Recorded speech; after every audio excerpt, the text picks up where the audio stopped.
Here's a quick podcast for all you true crime fans. The case of the missing Reese's.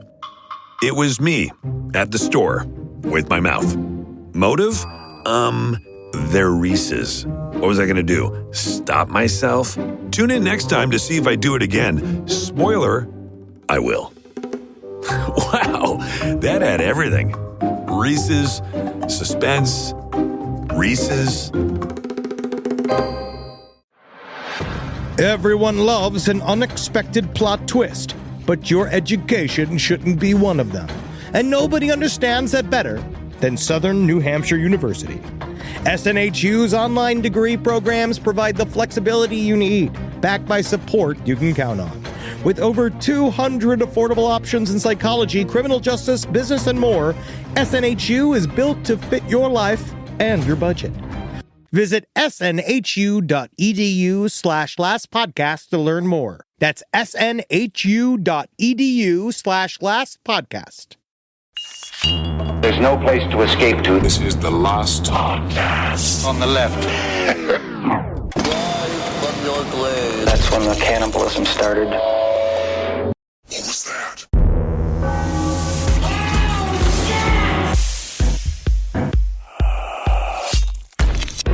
All right, well, it's time for you all to come down with me into my world. Oh, whatever. Yeah. We've had too much nuance around here. We've had too much political awareness, too much growth. Yeah. Yeah. Too much context. Now it's time to take it all the way back. We're going to regress. That's right. Welcome. It's the year 2010. Ooh. No cares at all. No cares. Well, I had a hernia. Yes. Yeah. Every Pretty bad breakup that year. That was rough, but besides that, it was utterly perfect. Ended up in an apartment with 2 holes in the ceiling and black mold. Didn't even have a kitchen. That was a really rough year. But the porthole of the internet. Oh, it did look out in a darker world. Yes, indeed it did. And that's why we need to set the tone today. Rob with my true crime music. Sometimes boys will be boys.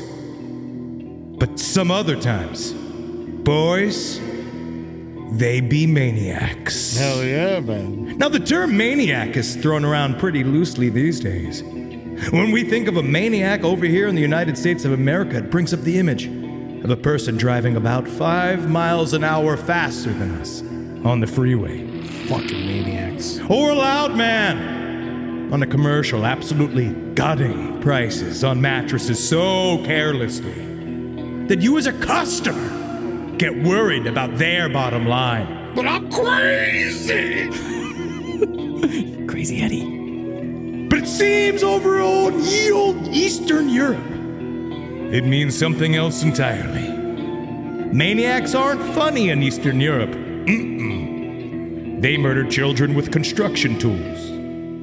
No humor here. So are these the screwy screwdriver boys? Yeah, baby! Welcome to the last podcast on the left. Or were you going to take it? Welcome to the last podcast on the left. My name is Henry Zabrowski. I'm your narrator here today, and I'm sitting here with the comedic mastermind, Marcus Parks. Yeah, that's what I'm known for. My comedy. I'm excited because I've teed up Marcus to play the characters. Sure, yes. I've been working on my Russian accent, or Ukrainian accent, as it were. They're very, very similar. Very similar. Yeah. Cannot hear that. I mean, it's like the difference between like a Georgia accent and a North Carolina accent. We can maybe tell the difference, but not over there. I would imagine a Ukrainian would not. I'm Ukrainian. I don't even know what we sound like. You sound like this. From what I can tell. I'm hungry. Where's my dinner? Now, this is my attempt. I completely wrote this script. This is my attempt for Henry Zabrowski to tell the terrible tale of the Dnepropetrovsk Maniacs. Ooh, very nice. I've been practicing it in the bathroom. Oh, yeah. Otherwise known as the Hammer Maniacs for our less Ukrainian inclined. Hold on. These aren't the Wretched Wrenches? No. That's the softball team. The Vicious Vices? No, again, that's the ladies' soccer team. Now, named for the location of the majority of the crimes, Dnepropetrovsk is an industrial city in central Ukraine. In 2016, it was renamed Dnipro, which is great for me. Ooh, Dnepro. Yes, because it was uncommunisted. Yeah. Because it was originally named after a Russian soldier. So then they did that. They took all the Soviet stuff out. Yeah, it happens a lot in this area of the world. Stalingrad, Leningrad, et cetera, et cetera. Make it short, make it snappy. Now, 2007, two teenage boys, sometimes with the help of a third, go on a month-long bludgeoning spree ending in 21 victims. What brought this case to international attention was due to the boys' propensity to pictorialize their crimes on a cell phone. The videos of some such crimes were shown in court and not intended for release. But one piece of evidentiary video would get leaked to the internet. No one knows how. The uploader named it 3 Guys, 1 Hammer, and it depicted 2 thick-browed Eastern European youths giggling as they beat a man to death with a hammer and pulled his eyeballs out with a screwdriver. Oh, so they did use a screwdriver. Yeah, they did. Yeah, no, they got one in there. Yeah, and it's more popping them out than pulling them. Well, I guess it... I'm the author here. Phillips head or flathead? I think it's whatever they could get. People shared it all over the world, fueled by the same morbid curiosity that birthed it. These maniacs would eventually get caught due to their own stupidity. Still, somehow this one video would go on to inspire a generation of edgelords on the internet, generate several copycat crimes, and eventually be used by Vladimir Putin to validate his current invasion of Ukraine. Yeah, it is. I mean, this case is surprisingly central to current world events. It's really weird once I pop the hood on it. I'm going to explain a bit of it. It's a bit complicated, but it's one of those where this was where when we see the term now as Americans that are maybe not up on the news, this idea of Putin saying we're going to denazify Ukraine. This is one of the examples he used as some of the run-amok youth that just destroy the cities of Kyiv and other such places. I thought we weren't going to learn anything today. Oh, you fucker! I slide it right in there. He caught the history bug many years ago. He cannot get rid of it. Actually, what's nice though is I am on a series of pills that keep Natalie from getting it. Now, this story has fascinated me since I first saw stills from 3 Guys, 1 Hammer as a more evil young man. I'm certain I'm not the only one of you who saw as much of this video as I could handle as a young, morbid person. How many of us dared each other to look at an image that will forever be emblazoned in your mind? We didn't need to go to war, not in 2009. No. All I needed was my PC to see a man's hand turned into SpaghettiOs by an industrial shredder. What is the image that comes up first for you guys? For me, it is a Rotten.com image. Do you remember the one where they cut the snake open and there was the dead guy inside? Yes. That's the one for me. Fascinating. And that and also a guy getting his testicles and penis shoved into his mouth. Hey, something's got to be done with them. Eddie? Well, I always I watched a lot of Faces of Death and Traces of Death when I was a kid. And I remember Faces, Do you remember that HGTV Spaces of Death? Amazing show. I liked, I think there was the one where the guy parachuted into the alligator pit. That one was always cool. That's fun. And then there was... Y'all wrote a sketch based on that, didn't you? Yeah. Poor sweet gay Michael. Now I remember. Yeah, that's right. And what was the other one that I always did? Oh, there's like the guys jumping off the building. There was the people cutting open the guys. There was a lot of it that just haunted me, and then I stopped it all. Like, I didn't even enjoy Rotten.com because I was already out at a very young age because I had killed my eyes. Honestly, I wonder why more people weren't like us, because I know I went deep into this. I ended up seeing 3 Guys, 1 Hammer later on in life. I didn't even know this existed. This was one of those when we were hyper online at a certain time period from 2008 when this came out to 2010, when the formations of what made Last Podcast on the Left jumped inside of our brains. This is a patch on that quilt. Very big one. And it also, it also says a lot about the internet at the time because, we don't know who put the video online. We do not know. But the name definitely tells you that it was someone who was chronically online because it's a reference to 2 Girls, 1 Cup. Actually, Marcus, that's where you're wrong because the video is actually entitled Hot Bitches. I learned that. It became 2 Girls, 1 Cup, though. That's Packaging. It's called marketing. Yes, it became Also, everyone. 2 Girls, 1 Cup was called Hot Bitches? Hungry bitches. Hungry bitches. bitches. Yeah, Oh, okay. yeah. It's because they were hungry For poo-poo. Yeah, but it was yogurt, as And we all know. bitches are female dogs, and dogs eat shit. Thank you, Eddie. Good work. Except for my lovely girls. I had to stop both of my dogs, from eating raccoon shit yesterday. Be careful. They got worms in it. Yeah, but have you tried it? Depends if it's local. Now, it's a natural childlike curiosity. Yeah, I right, stopped them. to look at gore, right? It used to be flipping over rocks to see weird bugs or checking out a rotting animal skeleton. Yeah. That would eventually evolve to kids collectively looking at a weird porn magazine and maybe devolving into some kind of ookie cookie-like situation. I feel that was more our father's generation, the ookie cookie. I feel like millennials put that to bed. I think that it happened one time, by the time we were all 11, and everyone was like, whoa, whoa, this isn't Porky's. Yeah, we used muffins. Ew. Yeah. Because none of you were, I guess that was before celiac disease was a thing. Yeah. Cinnamon rolls also catch everything. The little crevices. Exposure to extreme imagery increased exponentially once the millennial babies started surfing the World Wide Web in the family computer room. By the time our generation hit the age to start getting dark with friends, we were watching Tub Girl, 2001. 2 Girls, 1 Cup, also known as Hungry Bitches, 2007. Torture videos of soldiers in Abu Ghraib. Beheadings videos from Al-Qaeda. Love 'em. Piles of cartel leaders' heads. Yep. All the fun stuff. And eventually, the internet would accept and crown the new kings of gore, the Hammer Maniacs. Now, are you sure they were the leaders' heads and not the guys underneath them? I have no idea. Because I feel like there was a bunch of heads. Those couldn't all be leaders. Yeah. Once we get into the finer details of that, what are we doing? What are we legislating? Then we don't know. But my main question in this series is, why do some kids get repelled? And why do some kids say, very few kids, but why do some of them say, what if we made some? I think it really does go back to... It's a rhetorical question. It's a goddamn rhetorical question. We can answer it at the end. All right. You literally asked a question, then put a break in the script. Rhetorical question. Yeah. I assumed that you wanted me to answer that question. Just a tee up. We were just getting in there. Now, one of our main sources for today... I had an answer. We'll get to save it. You save it in your back pocket. One of our main sources for today's episode is Psycho.com, Serial Killers on the Internet by Eileen Ormsby, which is a pretty thick 60-page section on the crime. That's the most we could find in the English language. Yeah. Rachel Burke, who is one of our fucking amazing new researchers, she's fucking crushing it. A research team, they did as much as they could looking at articles from the Ukrainian press coverage. Most of the direct information is inconsistent due to the inconsistent reporting around it. Yeah. The Ukrainian police were secretive, and some of the reporting wildly sensational. We also used the 2010 Chilean documentary Los Maniacos del Martillo.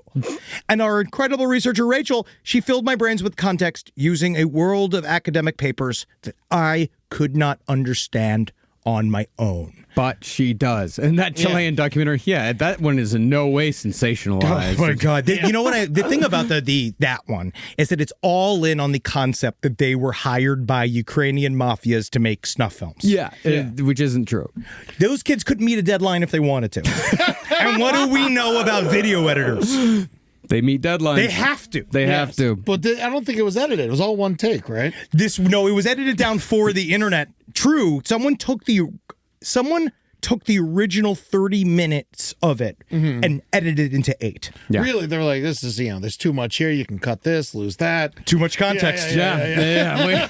Too much context. A lot of standing around. There literally is like 20. Well, we'll get to this next episode, but there's like 20 minutes of them just hanging out. Oh, okay. The Chilean documentary was interesting. I watched most of that, but it was like, the funny part was, it was just, they would only like translate every other sentence. Or sometimes it's like one sentence over the course of like 4 minutes. And you're just like, I'll guess what they're saying. But I'll say, I was like happy with myself because there were some I was like, I can understand a lot. I can understand some of the Spanish, because they're saying like maniacos and marti. They're like saying like muerte and they're saying a bunch of stuff I understand. Yeah, I get those. Mm-hmm. Yeah, no, I know enough Spanish to understand what someone is talking about, but to not know exactly in what context they are speaking about it. Yes. They might have been saying that the maniacos were awesome. I don't know. Well, no, I know that they're not saying that because they're frowning. It's a lot of low tones. It's a lot of like, boom. Like, but they really like this idea that what comes up again and again in this case, which I think is not too dissimilar from other serial murders, but I think it's very specifically a strong part of this case,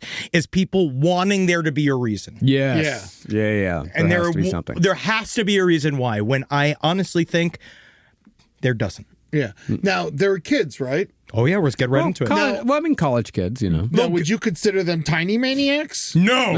Tiny maniacs, 3 foot and under. Tiny maniacs have a heart of gold. No. They just look rough. A tiny maniac, you don't want him to watch your dog, but you'd pet him like one. They're not like kids. They're, I guess, they were, 19, 20? Let me get into it. All right. Let's meet our maniacs. Wow, it's not so easy, is it? No, I do these fucking shit. You're answering before I get there. You're getting ahead of us. Get to it.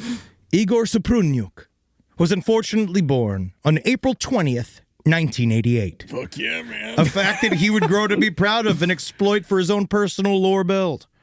Teachers from his early years described him as a young Stephen Miller. The boy had a difficult character. Oh, yeah, actually, Marcus, you take this, please. The boy had a difficult character. I had the feeling that he was constantly defending himself, although no one had offended him. He was very complex, but tried not to show it. I noticed his eyes. They were blue and cold, like icicles. They made my blood run cold. A 10-year-old. Igor and those looking to explain his behavior often blamed his many complexes on his inability to show up to class or engage in school society at all. But those around him noted his Svengali-like hold on a couple of fellow losers. One being his right-hand man in the Dnepro hammer murders, Viktor Sayenko, born 2 months before Igor, another petulant offspring of a doting mother and a well-connected father. Viktor would grow obsessed with Igor, following him around like a puppy dog. These two boys shared a similar history.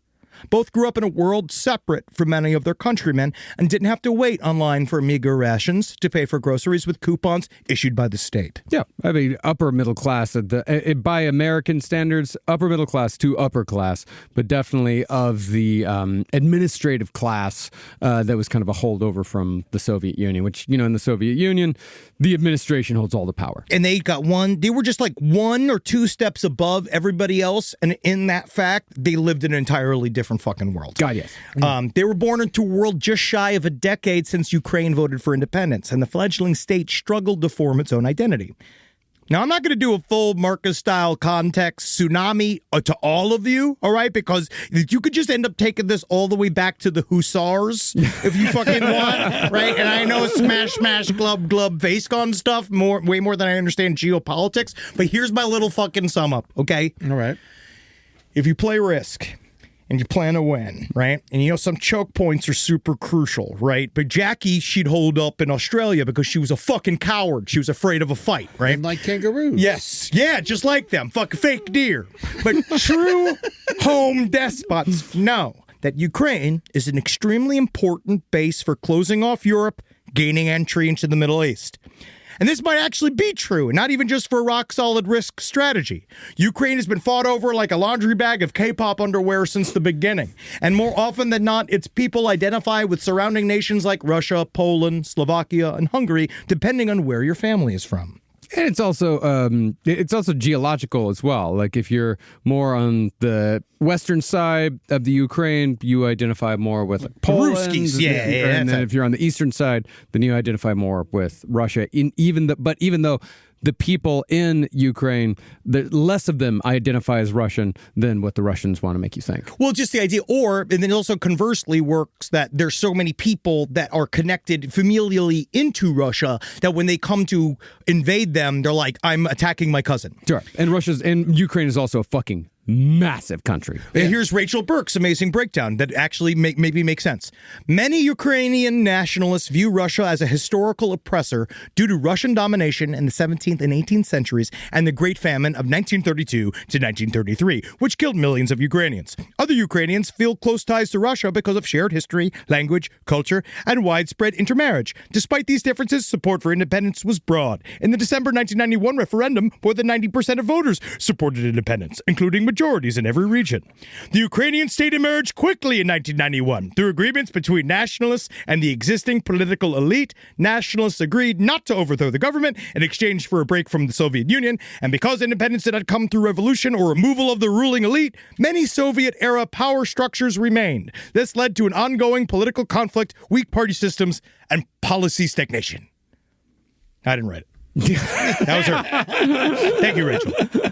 Now, It does make a lot of sense, though. it does. Now, boils down, corruption ruled the land during this time of chaos. And the closer you were to the governing body, the benefits were fucking great. Yeah, it's really not that complicated. No. Yeah, it's the way it works in most countries around the world. It's just the way humanity works. The more connected you are, the more likely you are to avoid consequences, and the harder it's going to be to actually bring you to justice. What Epstein told me and taught me is that it's really good to keep up with friends. But Epstein told you. Yeah. I didn't realize you guys had a Oh, I built an AI chatbot so I could talk to him after he died. Yeah. I'm using Grok. I have my Epstein bot. I talk to him every day, and he encourages me to do all sorts of fucked up stuff. I love him. Does he do voice, or does he write like little email missives to you, like at the level All of a 10th misspelled. grader? Yeah, it's all misspelled, but he does a great Gilbert. Live from your grave. This podcast is brought to you by Squarespace. Squarespace is an all-in-one website platform that helps you stand out online. Yes, that's right. You don't have to smash your face with a hammer. You can just start a business. It's got everything you need on Squarespace, from securing your domain to building a professional site and showcasing your work all in one place. Let's say you want to show everybody how you can carve your ribs out of your lower abdomen so that you look more like a Ken doll. That's amazing. You can bring your vision to life with AI-powered design or curated templates, plus flexible editing tools that helps you create something that truly reflects your style, especially if you are somebody that is trying to corrupt the young men of America. That's what Squarespace is really going to help you. Squarespace makes it easy. It makes it easy for you to put all that together, and you just go to Squarespace and do it all. Thanks, Braden. Head to squarespace.com/left for a free trial. And when you're ready to launch, use offer code LEFT to save 10% off your first purchase of a website or domain. Summer means freedom. And for adults, summer means work next to freedom. But thanks to Mint Mobile's summer sale, it can almost feel like the work is playtime for the adults. Right now, all of Mint's plans are $15 per month, even unlimited. Free yourself from big wireless and switch to Mint Mobile for high-speed data and coverage on the T-Mobile 5G network. It's so well connected, I could call from anywhere. Deep from well within my bunker, where my AI-fueled robots slowly but surely toil for me, but I know for a fact I'm saving money on my phone plan. Or up above, where I'm training all of my giant Amazon female warriors who will fight in bulletproof mesh. Also, honestly, Mint Mobile's really cheap, and it's really reliable, so you should use it. To get your new wireless plan for just $15 a month, go to mintmobile.com/LPOTL. That's mintmobile.com/LPOTL. Cut your wireless bill to $15 a month at mintmobile.com/LPOTL. That's it. There's no catch. Upfront payment of $45 per 3 months, $90 for 6 months, or $180 for 12 months. Plan required, $15 per month equivalent. Taxes and fees extra. Initial plan term only. Greater than 50 gigabytes may slow when network is busy. Includes up to 20 gigabyte hotspot. Capable device required. Availability, speed, and coverage varies. See mintmobile.com. Most of us picked a bank at 16 and never looked back. Sound familiar? That's where Chime comes in. They're not like traditional old banks who charge fees and gatekeep perks and rewards. Chime offers the most rewarding, fee-free banking, all with no overdraft fees, no monthly fees, no minimum balance fees. You get 5% cash back on Chime Card in a category of choice, like gas or groceries, all while building credit through regular, everyday spending with no credit check. And you can also grow your money faster with a savings rate that's 9 times the national average. Join the millions who are already banking fee-free with America's #1 choice for banking. Head to chime.com/left. That is chime.com/left. Sign up now. It only takes a few minutes. Chime is a fintech, not a bank. Banking services and Chime Card provided by Chime's bank partners. Qualifying direct deposits required. Terms and limits apply. Go to chime.com/disclosures for details. According to our American sources, Igor's father was a personal pilot to Leonid Kuchma, in office 1995 to 2005, Ukrainian second president. I know that. Yeah, you know. His time in office, it was shadowed by persistent allegations of government corruption and systemic censorship of the press. Says you. And my paper. And my papers. His presidency is most infamously linked to the 2000 murder of a journalist, Georgy Gongadze, who was an investigative journalist and founder of the online outlet Ukrainska Pravda, known for exposing corruption among senior officials. Viktor's father worked as a communications liaison for the Regional Prosecutor's Office, a powerful local arm of the Prosecutor's General's Office of Ukraine. This will definitely come into play later on in the aftermath of the crimes. All of this is to say, Igor and Viktor grew up special, and boy, were they upset about it. They were. There was a third maniac, but he was definitely the Zeppo of the group. Underrated. Yeah. I know, but that's what I'd say, too. Same. Alexander Hansa. He would be tried alongside the other two, but he did not participate in the actual murder of any humans in this case. He was different than the other boys. He grew up on the wrong side of the tracks, in Soviet-style blockhousing infested with rats the size of dogs. They're small dogs. I mean, they're cute. Sounds cute. Because they're like palms. That's cute. Fleas the size of rats and rats The size of dogs and dogs the size of man. Dogs the size of man. He was also raised by a poor single mother. Nice. We'll also see how this plays out in the aftermath of these crimes. Viktor Sayenko, Igor Suprunyuk, and Alexander Hansa met in elementary school and became close friends who did everything together. Some sources indicate they bonded together because they were afraid of bullies. No. Now, we see this narrative a lot when baby losers cause a lot of damage. Maybe because we want to believe there's a reason to kill 21 people with hammers and screwdrivers. Yeah, just like we wanted to believe there was a reason why two shitheads could kill 12 kids in Colorado. These are very much an entire Eric Harris and Dylan Klebold, couldn't be closer. Oh, man, it's almost a one-to-one. They're just the Ukrainian version. Basically. I don't think Dylan and Eric could have done this. Well, I don't think they had the fortitude to go searching for fucking weeks. Episode 2, we'd find out it's because these boys were desperate to get their hands on a gun, and they just couldn't.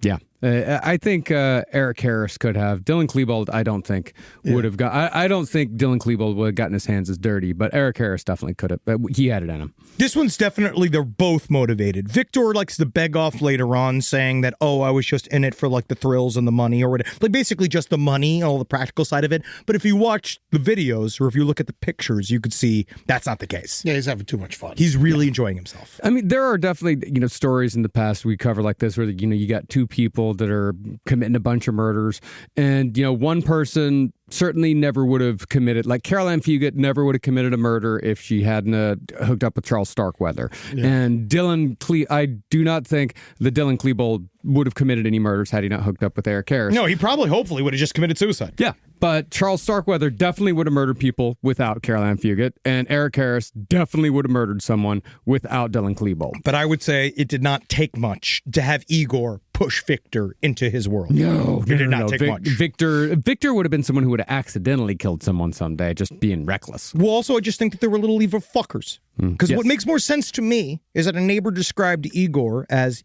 he always had success with the girls. He was handsome and tall. As if Igor and Viktor couldn't fit the borscht-flavored Eric Harris and Dylan Klebold profile more. The way our little evil fuckers put it, they were afraid of the bigger boys. They never got personally attacked by any of them. They just assumed that they would have problems with bigger, more aggressive boy men. I mean, Ukraine's full of them, too. Oh, yeah. And if you're a runt in the Ukraine, that's hard, right? You're a small one. I'm small. As far as Ukrainians go, I'm weak. Yes. Yeah, and you were the largest baby born in the state of Florida at the time. Yeah, but just Florida, though, not Ukraine. Over there, they're like 40, 50 pounds. Yeah. They split. A woman has to actually actively be split open to the sternum to give birth in Ukraine. Yeah. And then they slop it all together with just some kind of white cheese. Yeah, all Ukrainian babies have to be dehorned. I had to cut all this out of the context just because I just figured that this would lead to further discussion. I didn't want to do that to you. So it's like Igor then, I believe in turn, he became a bully to those smaller than him and taught Viktor and Alexander to follow suit. In the 5th grade, the boys had their first known encounter with the law when they were caught throwing rocks at moving trains. Now, this sounds like innocent, childlike shenanigans. Sure. But I do think it's important to remember, and I don't mean to be the fun police here, is that all it takes is one rock through a moving train window to kill a person. What are the chances, though? It happens a lot. It happens a lot. As a matter of fact, in 2017, 5 teenagers in Ohio and Michigan played a game that they called overpassing, where they tossed large rocks from a highway overpass onto the road below. Hitting a vehicle was called a dinger, and in 1 week, they scored dingers that resulted in the death of 2 people. Their parents also tried to call it shenanigans, but the justice system did not see it that way. Put to death? Honestly, they were crushed. Old school, Salem style. There's a world of difference, though, of like throwing rocks at a train and dropping rocks from an overpass. From the Hammer Maniacs? Yeah. Do you think that the difference is the fact for me maybe is that they were the Hammer Maniacs and that maybe it wasn't that innocent when it's the Hammer Maniacs? Might not have been. That's what I'm saying. Is that when it's when it's other children. Yeah, because I've thrown plenty of rocks at trains when I was a kid, but in America we don't really have that many passenger trains. You're just throwing rocks at industrial waste. See, that's the thing. You're throwing at just that's what I'm fine with, right? Yeah. If it's just like piles of just steel or whatever going through, they're throwing them at passenger trains. Yeah. Okay. Well, Try to throw the fucking rocks at the Brightline, dude. Brightline will kill your ass. Yeah, dude. They'll come for the train. Is fucking angry there, man. That jumps the track. Back to the Ukraine. When the police knocked on Viktor's door and demanded compensation for the damage to the damaged train, which I guess is something they could do in Ukraine, the Sayenkos, they just paid up and questioned their son about the incident. Their innocent son told them, Igor made me do it. You do it. All right. I'm sorry. You got to do the characters. I'm asked sorry. me to do it. I'm sorry. Does it himself. Their innocent son told them, Igor made me do it. and they said, no more Igor, Viktor. No more. But I love it, Viktor. I love Igor. I am Viktor. I love Igor. You're naughty little maniac. You're a little maniac and I love you. Let us ask Top Girl what she thinks.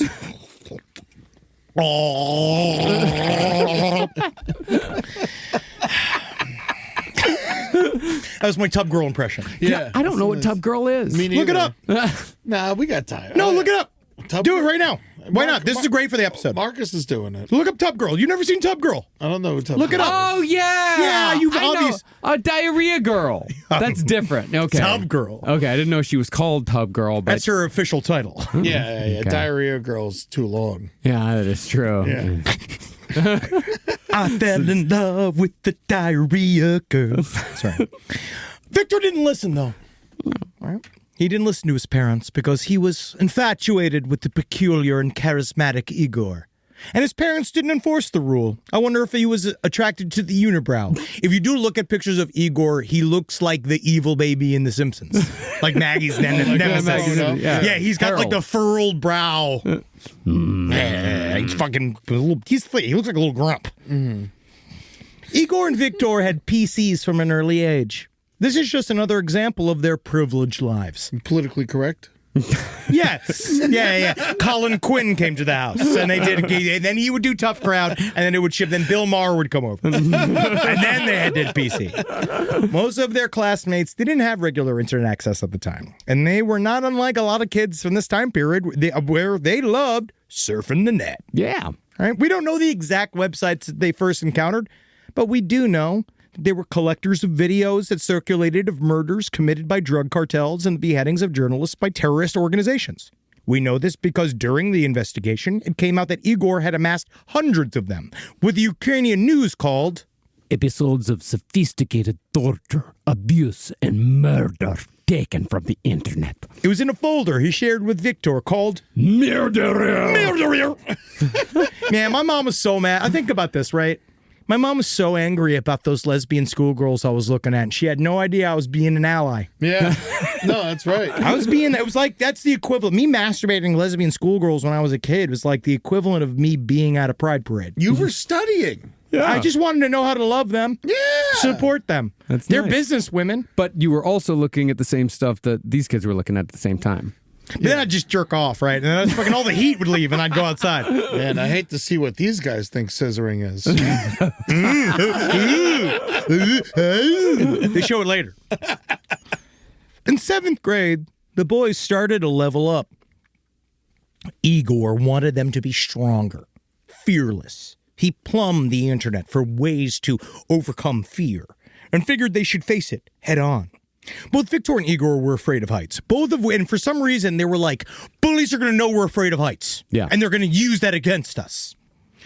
And so, I wonder if this is some sort of like, if it has something to do with the switch over from Soviet rule into, like independent rule. If there was some sort of like classist thing going on where maybe they were listening to their parents saying, the lower classes are going to take over us all. We don't know what the whole system is out of whack. So. There's no daddies anywhere. Yeah. Right? Yeah, so yeah. like, and all the daddies are super corrupt. Yeah, so all the daddies are gone. The police are hyper corrupt. They're basically non-existent. Massive social systems are falling apart.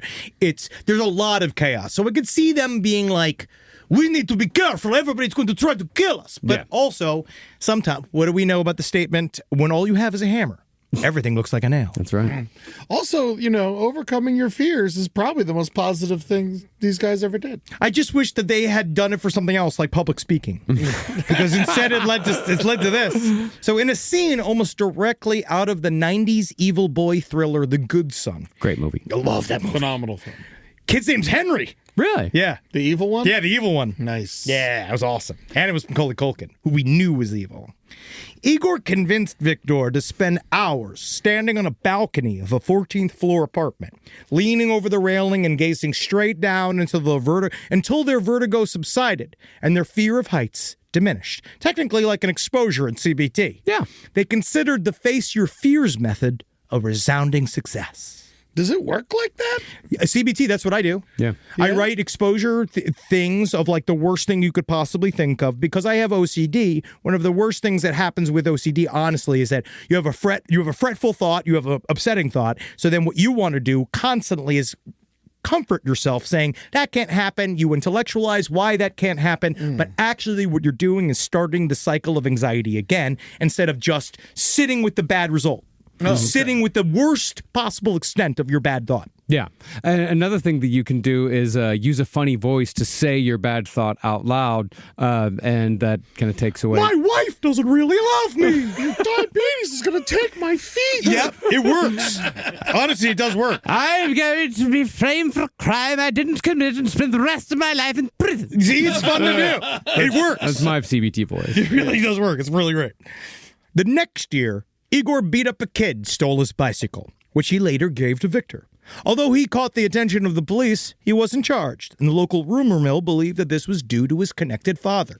And as the story always goes, Viktor's parents once again forbade him from being friends with Igor. But I love Igor! He's a bad maniac. You're a good maniac. All right? But they still didn't supervise him closely or question his whereabouts. So the two boys continued to see each other. Secrets. The three boys, they began to terrorize the school. They would begin to specifically target younger, smaller boys and older people for physical assault. This pattern would continue into the murders.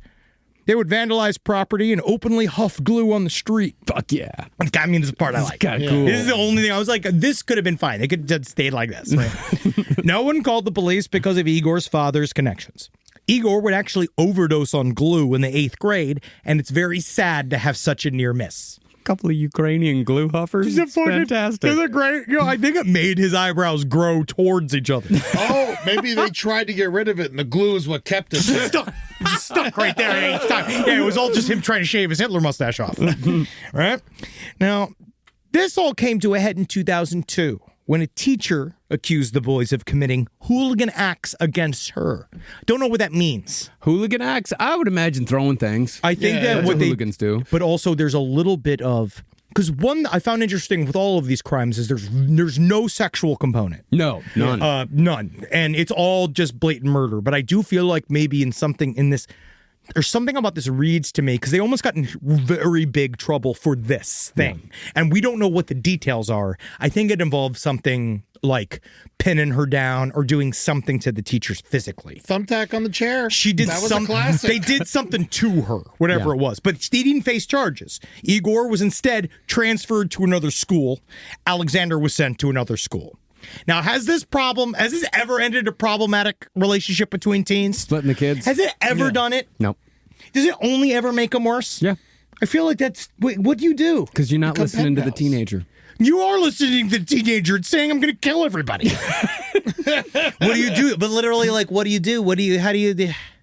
Were you asking me how do you deal with a homicidal, like... Not rhetorical. No, yeah. Now you want my answer? Yep. For one of the hardest questions to possibly answer? Let's go. Military school. Yeah, all right. That'll do it. I'll go straight to war. Yeah. I knew this Iranian fucking ground surge is really going to be good for something. Yeah, man. God, we're really going to wipe out some losers. Every boy needs a war. All right. They really do. Being exiled from each other did nothing to stop their star-crossed love. Igor, Viktor, and Alexander quickly descended into total depravity. Yeah. They began to systematically torture animals to death as a group activity. They would then film these torture sessions on Viktor's phone. This is going to be real rough. Yeah. A lot of animal violence coming up. So what do you think? How long do you think this is going to last? The animal violence, probably like 5 minutes. If people wanted to skip 6 ahead. weeks. We got just like whatever 5 minutes. Just know it's like we're just. The reason why I'm describing this is so you can really understand the total depravity of where these guys got to. Yeah, because there's always a reason to kill a person. Pretty much, yeah. Got a couple of 10. One of the videos shown in court, to the horror of those attending, depicted Viktor, Igor, and Alexander crucifying a kitten on a wooden cross they made in Viktor or Igor's garage. They filled the kitten's mouth with glue to stifle its screams, taking turns shooting at it with pistols loaded with rubber bullets. The boys laugh and swear throughout the video, enjoying the small creature's torment. A criminologist said that he could only evaluate the video with the sound turned off. I could not listen to the painful squeals of puppies and kittens that were gutted alive, burned, hung up. He said. There were many videos of this nature. Maybe this newfound hobby gave Igor the confidence to blossom into a capital N Nazi. Now, I remember when I first joined theater, like I discovered theater, and it was amazing, but really that just led me to Hawaiian shirts. Yeah. Not Nazism. No. But And dashikis. yeah, well, that was, again, I was a character actor. And at the time, it was different. Our racial explorations into different forms of the worlds of theater was us embracing foreign cultures. That's why I played an Indonesian man. Yeah, you barely crucified cats. The only reason why I crucified him is with love. And we did it the way Jesus did it, where the real way, where like the other guys that weren't Jesus didn't get nailed in. They just tied them. Yeah. Yeah. That's mostly just... It's not about bleeding to death. It's about starving them to death. You're right. And letting them slowly suffocate. Thanks, Marcus. Whatever happened to Barabbas? I remember his last words were just, ouch, ouch, ouch, ouch. So Igor took selfies of him and his little buddies, and they added Hitler mustaches and Microsoft Paint. This is true. Is that real? Yes. It's real, yeah. Many pictures like this. And unlike many high schoolers whose desks were covered in the cool S. Yeah, the Slayer S. Yes. Stussy S. I Stussy, it's both. I Okay. looked it up. It's known as the Slayer S, Cool S, and the Stussy S, which is funny. thought. Okay. Igor and Viktor like the uncool S, known as the swastika. It's a badass. It is a horrible S. It's a badass. Yeah. Worst S there is. Because there's two S's on top of each other. We talked about it in the Himmler. Oh, well, yeah, that's right. That's right. So it's just so easy to draw. That's the problem. I mean, it's branding. Yeah. That's why Target's great.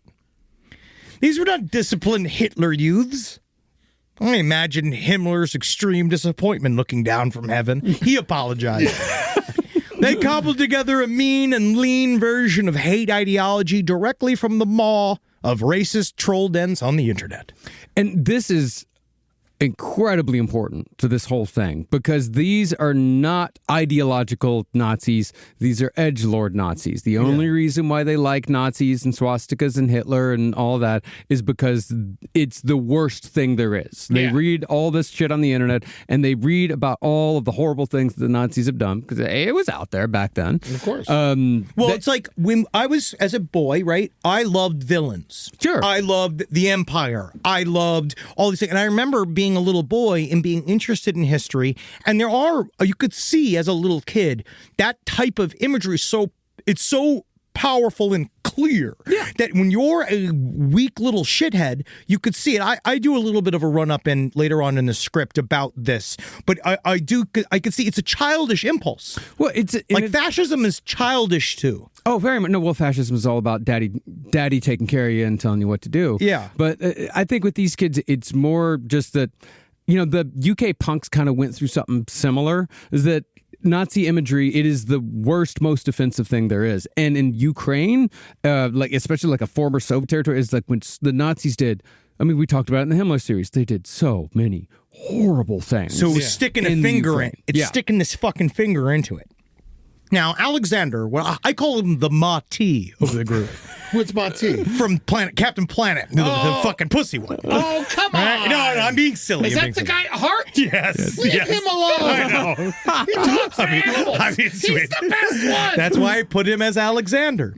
Ma-T, okay. And I actually thought it was a Dune thing, but that's Muad'Dib. Yes, Muad'Dib. Yeah. See, Alexander, he had a professed aversion to blood. They said he was so sensitive, he couldn't even wash a new baby kitten in case he scalded it with the water. In this friend group, that shit wasn't gonna fucking play. Also, just touch the water beforehand. It's just like you can tell if it's too hot for Soviet Russia, water touches you. Yeah. Igor, I remember one time I was working at the 99 Miles of Philly, the cheesesteak restaurant, and we had this guy. He wasn't that smart. He worked in the basement, but he was really nice. And there was one day he caught a bunch of mice from the glue trap, and he's like, I came downstairs and he was just crying. And I was like, what happened? He's like, I tried to free the mouse, but he put boiling water on him because he was too stupid. And so, because he was trying to dissolve the glue, but he didn't realize he just cooked the mice, and he was just crying downstairs because he killed the mice. He accidentally became the Hammer Maniac. This man's what's his name, Lenny by any chance? I just wanted to see them run. He tried. He did. He honestly did. I tried to take it back. I just remember just be like, damn, man.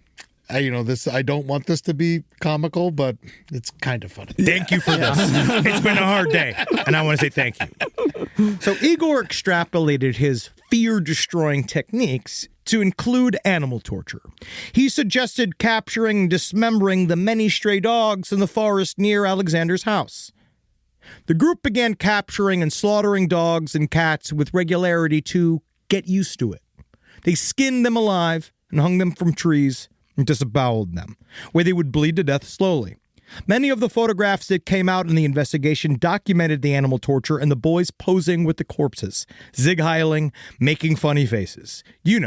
Boy stuff.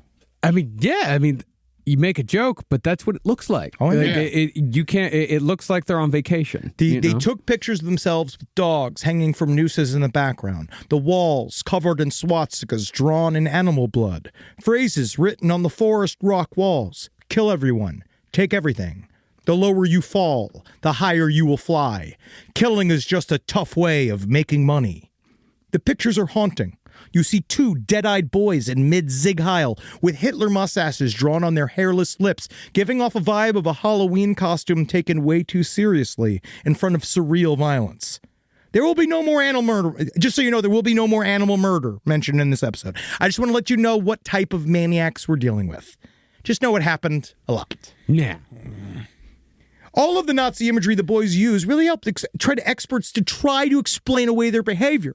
It makes it much easier to say, in response to bullying at school, these disaffected young men found confidence in fascist ideology, as if they have a brain in their head to fucking choose.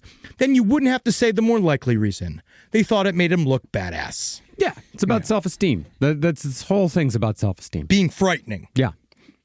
And being frightened. Because that's where it all comes from. Yeah. Rise from your grave.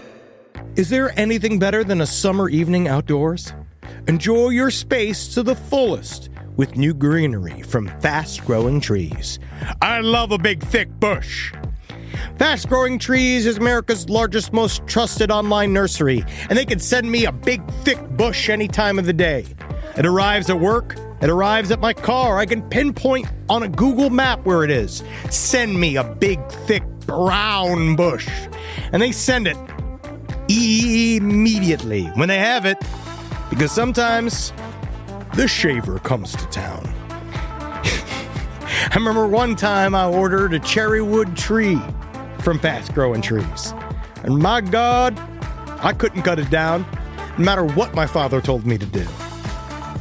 I had to lie to him about it.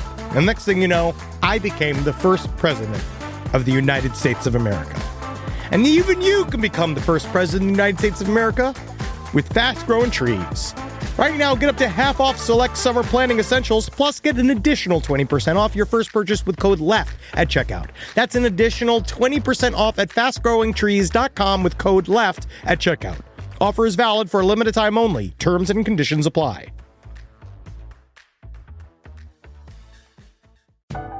This is a paid ad by BetterHelp.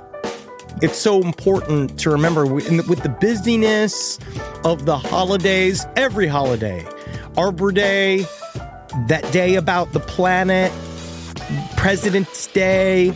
There's so many things to adapt to in this life, and it doesn't follow a perfect plan. God, ruins the whole weekend. But therapy with BetterHelp, the world's largest online therapy platform, it can be a space to pause, reevaluate, and adjust to any unexpected changes. With over 30,000 therapists worldwide, BetterHelp is one of the leading online therapy platforms, having served millions of people globally. BetterHelp makes it easier to fit therapy into your routine. You're in good hands, too. BetterHelp therapists have at least 3 years and 1,000 hours of hands-on experience, and hold all required education, training, and certifications. It's easy to do, and the help is better over there. You don't have to navigate life's changes alone. Sign up and get 10% off at betterhelp.com/lastpod.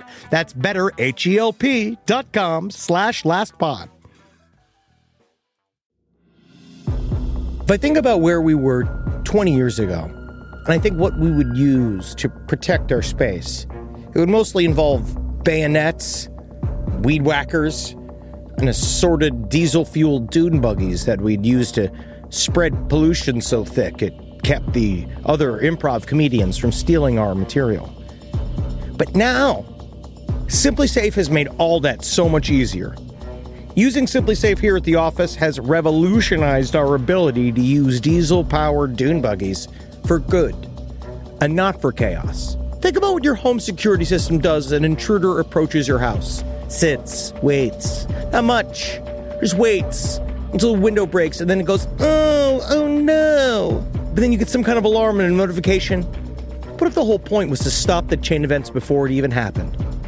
Unlike traditional security systems that'll only alert you after a break-in is already underway, Simply Safe is designed to help stop intruders before they get inside. It goes into their mind and makes them think of why they're doing this. I remember when we didn't have real security and all the podcasters were outside begging for our takes. Begging and scratching like a bunch of weasels. Now I can see them 25 feet away, and I can spray them with fire extinguisher liquid and stink gas. Not that it would make them smell any worse than they already did. Simply Safe helps me lord over them all. Simply Safe has been protecting your world for 20 years. Celebrate their anniversary with us and save 60% on your new Simply Safe system at simplysafe.com/LPOTL. That's 60% off at simplysafe.com/LPOTL. Plus, when you order, write in our show name in the How'd You Hear About Us survey in order to let them know we sent you. Don't forget, there's no safe like Simply Safe. It wasn't long before the killing extended to human beings. They have been preparing for this for almost 4 years. One classmate was certain the goal of murder was intended from the balcony training days. As far back as 7th grade, a classmate, Nikolai Parchuk, said that Igor developed a New nonsense. back in 7th grade. He decided to check whether he had enough mental strength to kill. In 2005, when the trio were around 17 years old, they attacked two 15-year-old boys. This one was not caught on video, and there's been no motive discerned other than what the police called pure sadism. The three boys mercilessly beat the two smaller boys, leaving them with concussions, broken bones, and permanently disfigured faces. See, I was like thinking it was like just like a little fun. No, they beat them almost like within an inch of their lives. God. The parents of the beaten boys tried to bring charges against the three. In a total shocker, Igor's father intervened. The police decided not to pursue charges due to their age. They were set free, but received a stern talking to by their parents. And isn't their disappointment enough? Yeah. Right? It's so much worse than when they're angry. I'm so glad this episode ends like this. Yeah, wow. And completed. He would though go on to become, the Igor would go on to become a stand-up in Ukraine and eventually the president. Then came high school graduation. As we go on to wherever, all the time we've spent together. Remember? I was at the Vitamin C song. Right? Yeah. I was more of a Third Eye Blind. Can I graduate? That's Well, you didn't graduate. Well, you could I that one. graduated high school Yeah. with a 2.0. Yeah. But I did it. Yeah, you did it. High school, I made it happen. I'm proud of you. Hell Thank yeah, you. man. You're on the same level as the new Department of Homeland Security. Hell yeah. Wow, that's it. Yeah. That's cool. So they drifted off with no destination, likely knowing their time as quote-unquote normal citizens would soon come to an end. Viktor enrolled part-time the Dnepropetrovsk Iron and Steel Academy. He dabbled as a rent-a-cop. The Iron and Steel Academy? Yeah, but he went to learn, it's like metallurgy. I think that's literally like welding. Yeah. I know. okay. It's just a very... Iron and Steel. God, welcome to the where they make Colossus. Yes, that's where he's from. I just want to be normal man again. Could you make me some kind of wood mine or some kind of fluffy mine? Alexander, he drifted between odd jobs, briefly working as a pastry chef, a construction worker, but remained unemployed for most of the time. I wonder why. Construction worker probably should have been great at. I mean, unfortunately, no, he was undisciplined. Igor became immediately, would be known, I think on the internet, we called him a NEET, right? Because he just showed little interest in work or school, and any form of urgency in finding a job. But his parents did buy him a Daewoo Lanos as a birthday present. Known for its fuel efficiency, Daewoo shuttered its doors in 2002, more like it sort of absorbed into Chevy, according to Grok. Glad you asked Grok about Daewoo. That's all I do. They're fine cars. They were fine, and then they seem to be, again, very good fuel efficiency. Mm-hmm. And I love a car. I love a green car. My mom had a Yugo. It sucked. Yeah, I bet. You go slow. So this is when Igor and Viktor began to inhale gore videos on the internet. In 2006 to 2007, websites like gorenet.com, rotten.com, Les My Hat, bestgore.com, snuffx.com were, to use a phrase, crushing it. Yeah. These websites hosted videos going from household and industrial accidents all the way to leaked torture videos from spheres of war, homemade cartel movies depicting pyramids of bloody heads, and in my opinion, Igor had the long-term plan. Viktor thought the gore was cool and all, but Igor watched it like it was instructional. Igor was inspired. He saw the unemotional way people were tortured and murdered. He saw the flatness of the human body as a glistening, bubbling, mechanical pile of meat. He saw the limp way the body fell, spirit gone, not dramatic in the movies, subtle, and so quick. You know who does death scenes better than anybody in media? South Park. Oh, yes! The immediate death. Yeah, where there's just that little... And then they're dead. Done. Yeah, That always scared the fuck out of me. Yeah, and South Park does it better than anyone. Private Ryan does it occasionally, like in the first, and just like you see him get shot 3 times, and they're just like not a human anymore. Yeah. that shit's fucking terrifying. Good acting. Yeah, but there are some, he saw that viciousness, that meaninglessness, and felt strong. Just like other shitheads before him, Igor looked into the black mirror of the laptop screen, saw baby Nazi, and embraced it. That's what Black Mirror means. Yes. Fascism and childlike violence go hand in hand. But he needed a sheep to make himself a shepherd. And Viktor was the perfect spineless shit stain to volunteer. That's right. It took me like 5 years before I realized, like, Black Mirror. Yeah, it's the phone screen. I didn't realize. That's cool, though. Yeah, right? Yeah. British people are right sometimes. I see what they're thinking. Every once in a while. Now, ever an enterprising young man, Igor used his new gift from mommy to make money as an unlicensed taxi. His Green Daewoo? His Green Daewoo. Now, I do find interesting, I had Rachel look up the concept of unlicensed taxis in Ukraine, and it's extremely easy. It's very run-of-the-mill. It's a part of their lives. Not many people have cars, so it's more often for people to carpool, like, within small towns. And actually picking up an unregistered taxi is a thing that people do quite often because because there's no regulatory boards. Mm-hmm. And the ones that were official were extremely expensive, so they kind of reverted to taking care of themselves. But unlicensed taxi, not a fake taxi. It's an unlicensed taxi, but it's still a fake taxi. Yeah, it's just some guys like, I'll give you a ride. But 95% of them weren't the Hammer Maniacs. Sure. Yeah, they're the guys hanging outside the Hollywood Bowl. It was blocking all the Ubers. Yeah. It happened enough. Get out of there. It was like enough a part of their lives. Yeah, because at first I was like, what does that even mean? And then I was like, oh no, it actually was a very regular part of their lives. Yeah, it's the guys that bother you when you go off the plane at JFK. Yeah. Yeah. Now, it might have been a response to his get a job or else ultimatum, but his parents were really never all that serious. Igor's new job provided perfect cover for their favorite pastime, robbing and beating people. It became a nightly ritual, attacking strangers and stealing their phones, wallets, and jewelry. Often they'd pick up a passenger in Igor's car, pretending to be a taxicab, drive them out in the middle of bumfuck nowhere, rob them, beat them, and then leave them stranded.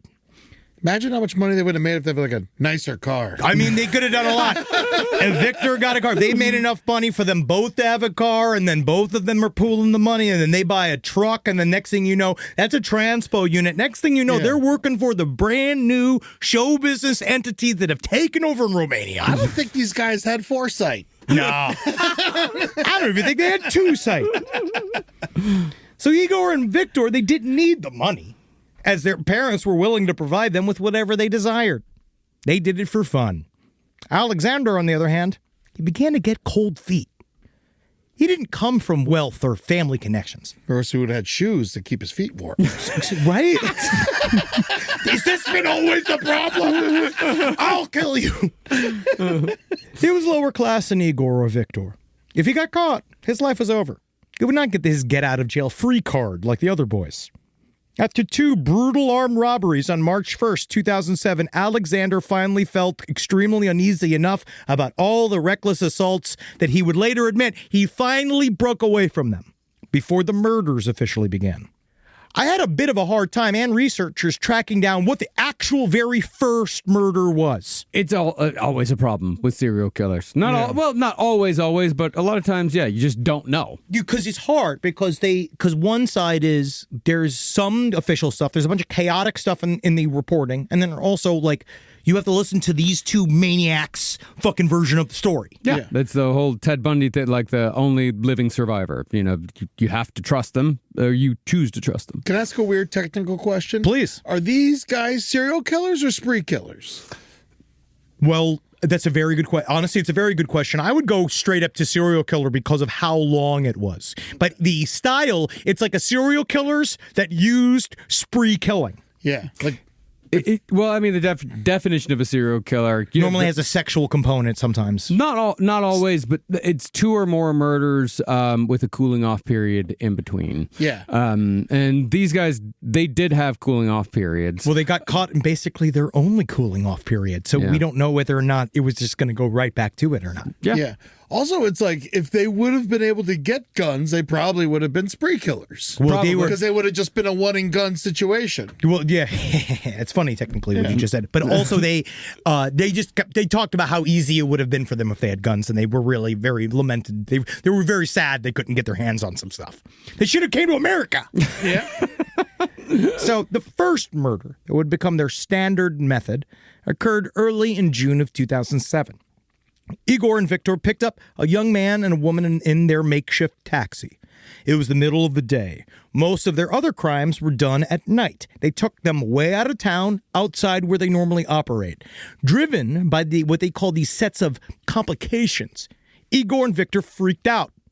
After robbing and beating them within an inch of their lives in broad daylight, they worried the victims had had a clear view of their face or the car. Things that they could have planned for, unless the plan was to murder them from the beginning. Eliminating the witnesses was the next logical step, they claimed. They were found beaten to death on the side of the road. Due to haphazard investigation, these would not be included as part of the official kill count. I'll get into the issues with the local police later on. There are many. Many. During the pretrial phase, the boys would actually claim that there was a previous murder. They said that they were sitting on a fence near a branch of McDonald's the previous November when they decided to rob a drunk guy. Igor hit him in the back of the head with a rock and went through his pockets. I felt the skull burst. He said, He died. He died. He died like filthy. Like, you know when you bite the pierogi and the filthy Polish pierogi. Now he's improvising. I fucking like to see. I like the fucking see. Ukrainians got pierogies too. But Polish ones are filthy. They are. Yes, that I agree with. Yeah. It's filled with dirt, literally. But it's good. It's good dirt. The first... I do love Ukrainian food. I do. I honestly too. I Shout love out to Vasilika. Yeah, also Karksma. But Karksma's Polish. But how different is the foods? Not much different. Side stories, lpotl@gmail.com. On the first, what they call the counted murder, was a policeman named Vadim Bodam. He had taken his girlfriend to a recreational center on the evening of June 24th, 2007. In Soviet Ukraine, recreation center too. Needing a taxi, he hailed Igor's green Daewoo of death. Can we call it a sleigh woo? Yeah, okay. Thank you. Yes. Yes. And clock it. And how do people know? Was it like, did they paint taxi on the sign? Well, what they do is, like, honestly, I guess they watch for you driving and they'll pull over and ask you, do you want to ride? Yeah. People just standing on the side of the road. The world's different over there. Yeah. It's very loose. And it's extremely small town and everybody knows each other. And it's also because I think at the time, because things had fallen apart on the top side, like on the federal level, things were falling apart. Yeah. On the local level, people were sort of forced to take care of each other. Also, I imagine it's horrible because how many people got bludgeoned to death and were just left out in the middle of nowhere and they couldn't find who did it. It makes me feel like there's probably just happened occasionally. The thing is that so many were found in this single run. So many bodies were found that I don't know if they could have killed more, like literally. I don't know if the boys could have killed more people even in the time period they had. Yeah. Because they killed so many people in such a short amount of time. At first, police treated this as a car accident and not that he had been robbed, because he wasn't robbed. He still had his wallet in his pocket. His skull was deformed, and he was right next to a road, making it possible he was struck many times by a tiny car directly on his face. After like the Murdochs. Yes, it's very similar. After a more thorough investigation of the scene, bloodstains were found on the grass, and it became clear that it was a homicide. Detectives rounded up Vadim's friends, got his timeline for the night minus 20 minutes. They also heard about the green Daewoo for the very first time. This clue would sit unread in a report until after Igor and Viktor got arrested. There were lots of issues with the local police.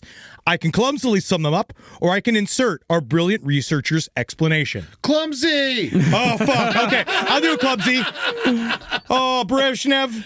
Oh. All right, lack of funding. Truly's lack of funding because of the up top, right, which created a brain drain. It's because they couldn't pay the cops, so the good cops left, took over by corrupt cops, and the corrupt cops came into play because they would take money on the side to do crimes while also being a police officer. So it was like a whole thing because you're not paying them enough to be good cops. Yeah. And I think another thing with the corrupt cops is if they find a murder like this, a very violent murder, I think it's a lot of times it is in their best interest to not pursue it, because if they start pursuing it, who knows where it's going to lead. Of course. And it might lead them directly to, say, a mob boss, someone who they're on their direct payroll. They see a murder, someone, oh, this guy got beat to death with a hammer.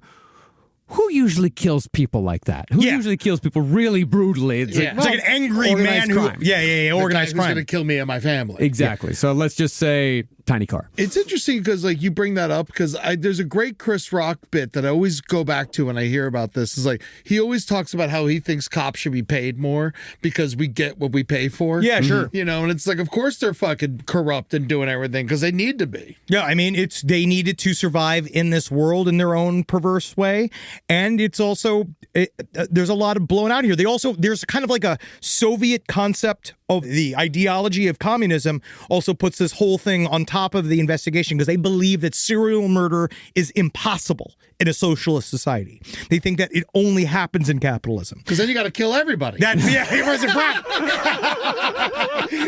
But that's like It's why Andrei Chikatilo got a body count of 53? Yes. Because for so long they refused to believe that this man was murdering people in the Soviet Union, and they just didn't investigate it. They didn't put it together. Yes, this is all of these things make it super fucking complicated of what's going on. Even though this is not Soviet, like this isn't Soviet era anymore, but still that thought is in there. Nothing really changed because I found it interesting because Rachel showed me it was because it was a non-violent revolution. Yeah. Because it was an actual election and they all stayed. They also had no way of like kicking out all the bad guys that were in charge. So yeah, sure, we changed everything. We changed the flags and we changed the uniforms, but it's the same guys. Yeah.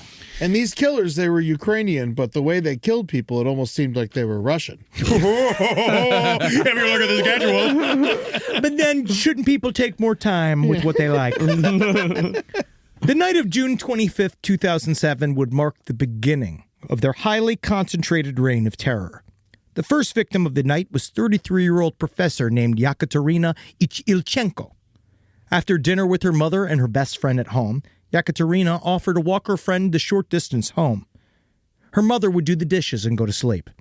When she awoke at 4:30 a.m., her mother checked Yekaterina's bed only to find it empty. That's when she came upon a group of older women standing outside her home around her daughter's body. Yekaterina lay in a pool of blood, her hands up as if protecting herself from something.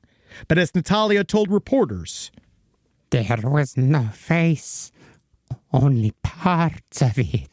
There's nothing funny about that. There's not a goddamn thing funny about it. Yeah, well, I don't know. After walking her friend home, Yekaterina had returned immediately. She was less than 100 meters from home when she came upon the two young men hiding amongst the trees. Igor spun around, struck her on the side of the head with a hammer he had hidden in a plastic bag. The blow killed her instantly, but Igor continued to hit her with the hammer until there was practically no face left at all. They stole her cell phone and ran away giggling into the night. Pumped with adrenaline, the boys wanted to kill again as soon as possible. 2 hours later, they saw 35-year-old Roman Tatarovich drunkenly passed out on a park bench right across the street from the local prosecutor's office. Igor attacked him, bringing the hammer down on him over and over again until every bone in his face was crushed. He would be discovered by unsuspecting early morning walkers. The worst kind of walkers. All right. Keep your head on a swivel, walkers. After Roman, they attempted one more murder to round out the night. 58-year-old Viktor Pertsev was standing outside his housing estate. They began hitting him, but a woman saw through the window of a nearby hair salon and started screaming. This scared the boys away. So Pertsev was left in a pool of blood, but alive. The giggling is what's interesting to me because they give off very much a vibe, almost like a Beavis and Butthead vibe. The video, but of course they've never seen Beavis and Butthead, that's what's fascinating about it because they have no idea what Beavis and Butthead is. When I rewatched Three Guys, One Hammer, the thing that really does stick with me, and I'll start with the second episode, is the idea of like, it's the joy. Yeah. It's the joy they have. It's the true, utter, total excitement. They were this is their favorite thing. They are living their dreams. Yeah. Like, this wasn't a Jeffrey Dahmer thing. They didn't have to psych themselves up. This was the fun part. Yeah. I just imagine they had to have been covered in blood. There's a whole thing on that. There's a whole thing on that. Oh, yes. Yes. They were. 6 days later, July 1st, 2007, the second full night of hammer murders. They drove 20 miles out of town to Novomoskovsk for a change in scenery. There they found their next two victims, Yevgenia Grishchenko and Nikolai Surchuk. Very little is known about the victims or direct details of the incident itself, but they were bludgeoned so brutally with a hammer or pipe that their skulls were split open. 5 days later, July 6th, 2007, 3 victims in one night, all in close proximity. During the day, Victor, he had spent some QT with an unnamed girlfriend until Igor called him for their murder date. This is one of the factors that shows me that they were not fucking helpless little nerds. No. All right? Because at this time, they're 18, 19.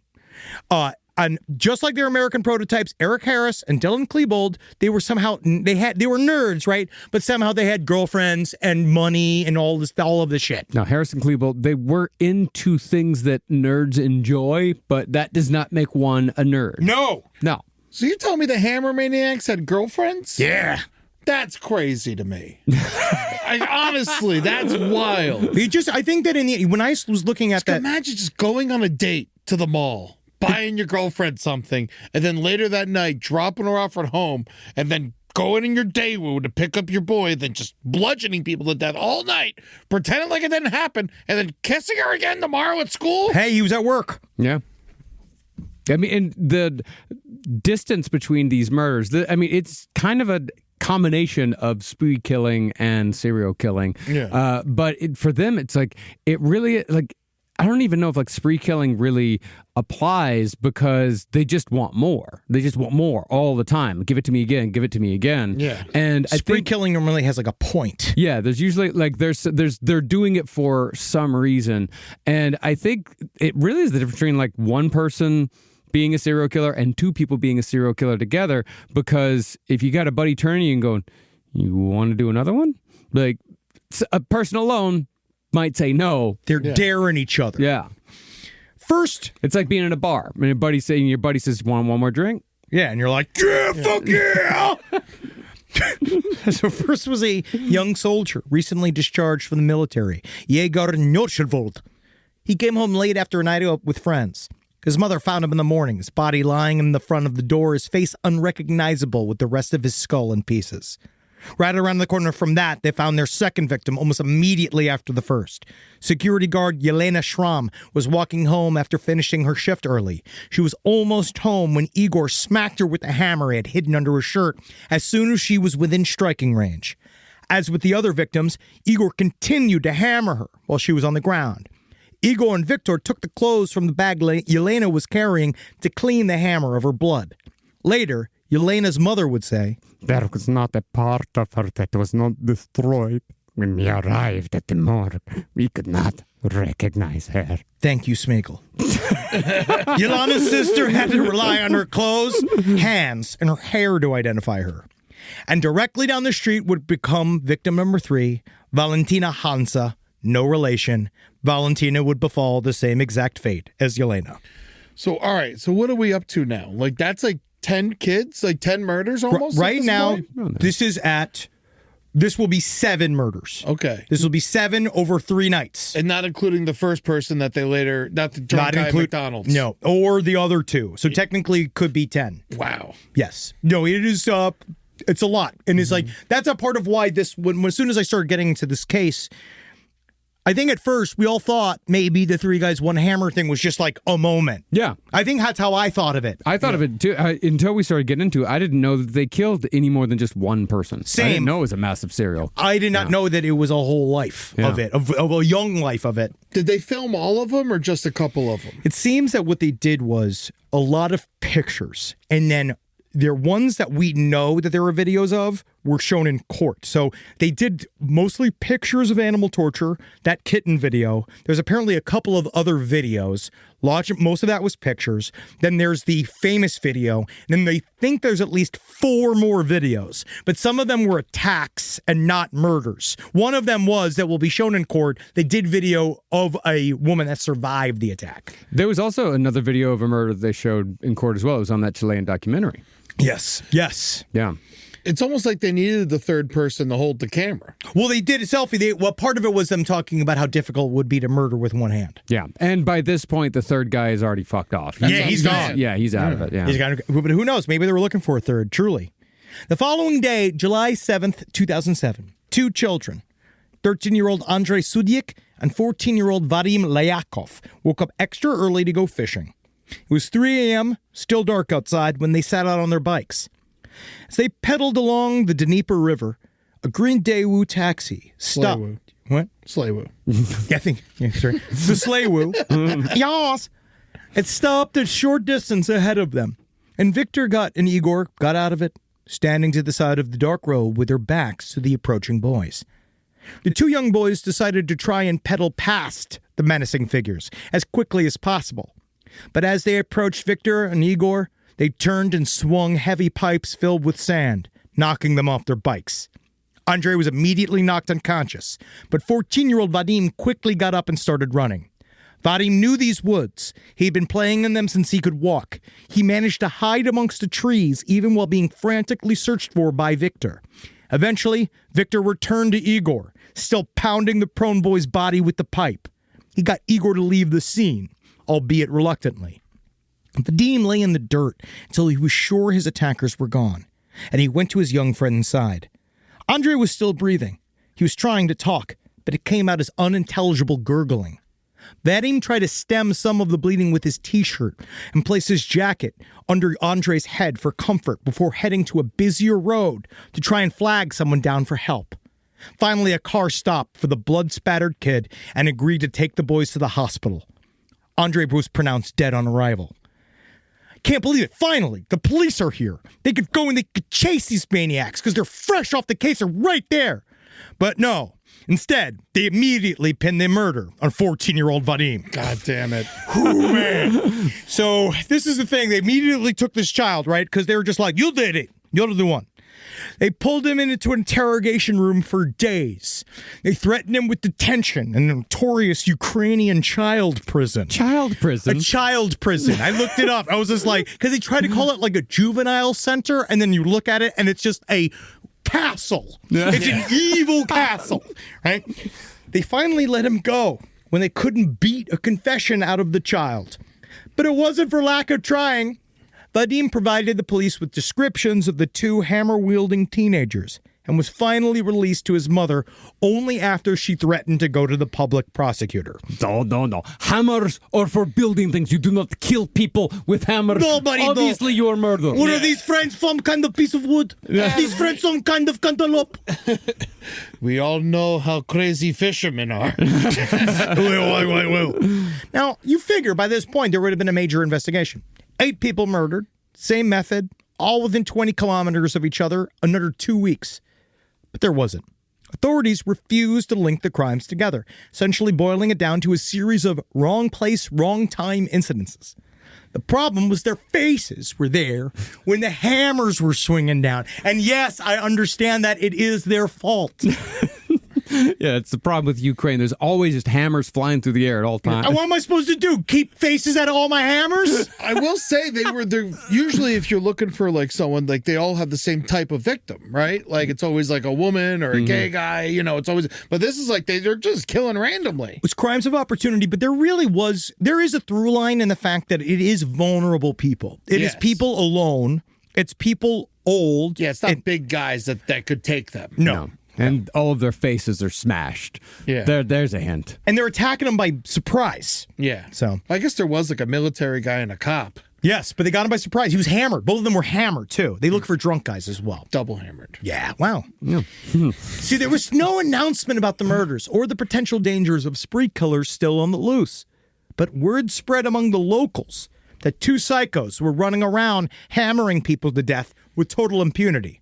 It was the community that coined the title, the Dnepropetrovsk Maniacs.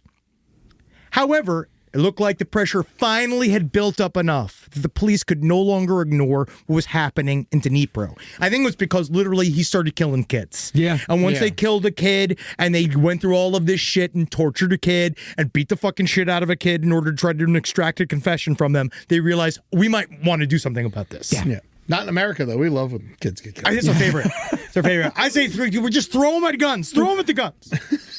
See, the similarities of the crimes, the close proximity, and the new details from Vadim describing 2 young men with hammers and a green Daewoo started to turn up the heat. Fakty, a Polish news organization, was actually the first to report on similar crimes in Dnepropetrovsk on July 17th. They didn't go all the way to call them serial killings yet. That would take the big premiere. And that's where we'll pick up next week with an incredible behind-the-scenes look at the making of Igor and Viktor's #1 hit, 3 Guys, 1 Hammer. The hit that will put them on the map and into the hearts of minds and children everywhere with the conclusion on our series about the Hammer Maniacs. Thank you, Casey. And that's the making of Igor and Viktor's #1 hit. 3 Guys, 1 Hammer. Put him on the map and into the hearts and minds of children everywhere. Let's take it way back when, all the way to 2008, with those 3 guys and that one silly little hammer. And later we have a ticket giveaway for Better Than Ezra. Well, thank you for letting me lead this. No, this has been great. This has been really fun. It's interesting. Yeah, and it's given me an opportunity to really work on the next No Dogs in Space series. And our new head on Mount Rushmore of Evil. Oh, God, yes. No, and it is, and what a famous head it is. Oh, it is an interesting shaped one, isn't it? Yes, it is, indeed. But, it's nice that we got the little bit of synchronicity that we had with this one is I don't have to worry about who Clavicular is. You know about this whole thing? No. Have you heard about this? No, I Do you have know no idea about what this? you're talking Oh, no, about. you need to get back to work. Yeah. You need to be writing what's scripts. You should be on social media. No, I'm not on social media. This is just something it's been a huge story. Isn't he just a model? He's the looks maxing guy. It's a model. He's been smashing his own face with a hammer recently. I haven't read any of the stories, and I don't know what any of it's about. I just know that a man named Clavicular is smashing his own face with a hammer. Why doesn't he finish the job? Clavicular manslaughter. Cute. That could be his fucking album, dude. It also makes this topical. Yes, it does. And that's all we do here. All we do here. Accidental synchronicities. It doesn't matter, dude. Go to patreon.com/lastpodcast on the left. Pay for ad-free episodes and to see Last Stream on the left. Live every Tuesday, 5 p.m. BST. We have changed the time officially to 5 p.m. If you want to watch the stream live, so it's a little better for you East Coasters out there. And it's better for us old fucks. We get to eat. Because we're sick of being hangry during the streams. Yeah. It's a fucking bastard. Yeah. All right. So we're ready to come and Go and eat. I'll eat your fucking shit. At LP on the left on your fucking stupid social media. And go tell Clavicular to pump our show. And go to youtube.com for all the horse shit. Someplace underneath LPN Romantasy, No Dogs in Space Podcast, LPN TV, The Foreign Report, Who's the Bee, and then come see us on tour, lastpodcastonleft.com for tickets. That's right. Tonight, we're going to be in Indianapolis at the Egyptian Room. Come on out, you fuckers! And one slippery noodle's going to be inside of you and me, my friend. Really? That sounds like you're going to take me. Only at the slippery noodle. And then after that, April 25th, Cincinnati, May 29th, Pittsburgh, Pennsylvania, June 27th, Grand Rapids, Michigan, July 17th, Tulsa, Oklahoma, July 18th, Oklahoma City. And then tomorrow night, we're going to be in the wonderful Urbana, Illinois. I can't fucking That's going to be Henry and I doing side stories of the Canopy Club. It's going to be a lot of fun. We're going to get chubby. We are. I made sure that they were going to get food for us. I also got us a big old steakhouse reservation in Indy as well, and then I got us more steak there and stuff. I'm like supposed to get my blood done and stuff, but we're just not. I'm just going to keep pushing it off every single time there's a good restaurant. Yeah. That's the thing. So let us know where all the best restaurants in all your horrible towns are. We can't wait to eat them. We're going to eat. Yes. Well, hail sweet Satan, everybody. Oh, Nagin. Hail, you know what? Hail Rob. Wow. Yeah. We know Rob. I don't think I've ever hailed you before. Thank you. Yeah. You deserve more hails. Yeah, you hailed him like an unlicensed taxi cab. Yes. Oh, you're my little sleigh woo.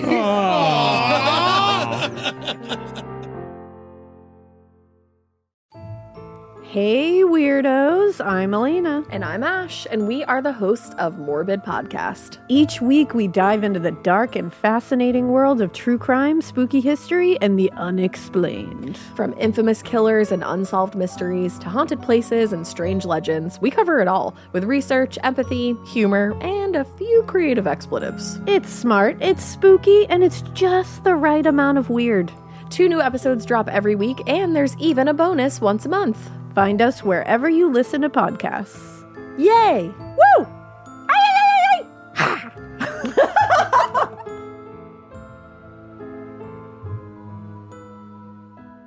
Talk about regrets. We all know someone who's been in a car accident and said, I don't need to call a lawyer, only to regret it after their pain and damages were worse than expected. When someone hurts you, you deserve to be compensated fairly. Morgan & Morgan is America's largest injury law firm, fighting for the people for over 35 years. Injured? Visit forthepeople.com/podcast. That's forthepeople.com/podcast. Their fee is free unless they win.